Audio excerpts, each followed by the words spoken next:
दर्शक बंधु न्यूज लक्ष्मी 7 को आपण स्वागत करुछि मुलाबे आसन जानिबा आजिर ब्रेकिंग न्यूज। कन्माल जिला कौनवाका ब्लॉक पंडकुड़ा पंचायत मगड़ डिंगियारी जलछत्र आरंभ।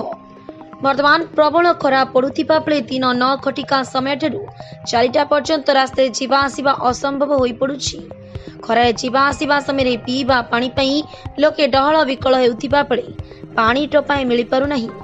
बाहर काम करुथिबा श्रमिक माने मध्य पीवा पानी पई बहु असुविधार सम्मुखीन हेउछन्ति।